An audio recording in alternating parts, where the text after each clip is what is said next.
thought of skiing down a mountain really fast kind of freaked you out. Now imagine doing it, trusting someone else to be your eyes. I'm Marcoux, a visually impaired skier for the Canadian Paralympic Ski team.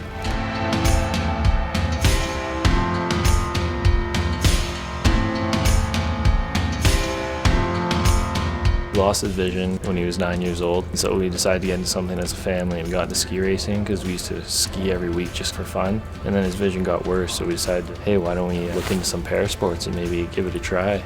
So we found para downhill skiing, and we're like, wow, this could be something. And once I get down there, I can only love it. We just started at home training ourselves and trying to figure out how radios work and how we can get our timing down, and then we came out to a Canadian Nationals, and the coaches looked at us and said, hey, you guys interested in coming out to a camp and trying it out? So we were like, yeah, it's a huge opportunity for sure, we're in. 3, 2, 1.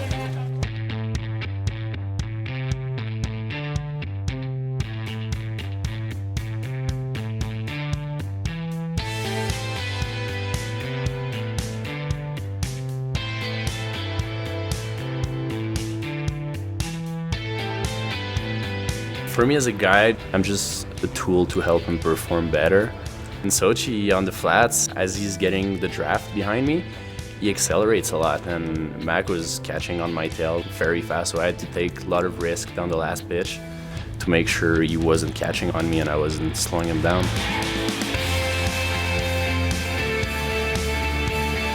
It's a loss for words, for sure. When you stand up on the podium and you see the Canadian flag rise higher than all the other ones and the national anthem start playing, it's just this overwhelming sense of pride. It's amazing.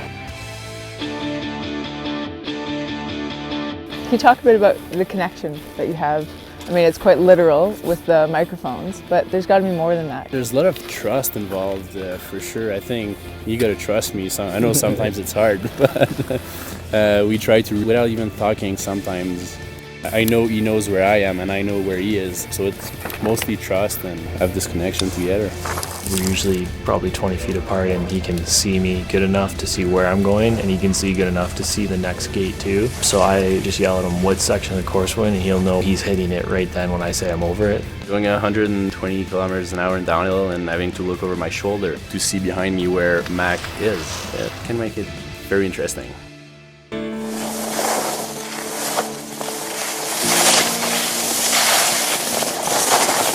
A lot of times you don't even realize you're going that fast because you just get caught up in the moment and all you're thinking about is trying to make it to the bottom. When you get to the bottom, it's a lot of excitement, and that rush and that adrenaline is pumping more than ever. If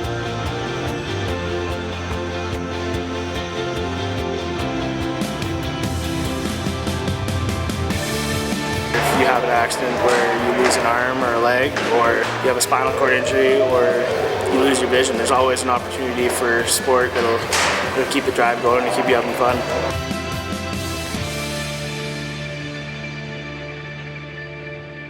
The Audi FIS Ski World Cup is presented to you by Audi, proud partner of Alpine Canada, Alpine.